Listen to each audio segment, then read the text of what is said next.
मथुर करतय बाजी सर जाईल तिथल्या अड्ड्यावर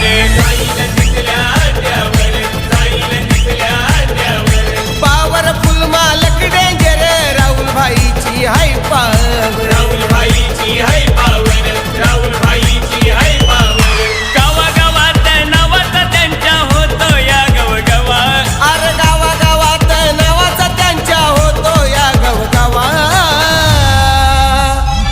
राहुल पाटील करतय दावा नवीन 10 लाखाचं बक्षीस लावा राहुल भाई करतय दावा नवीन 10 लाखाचं बक्षीस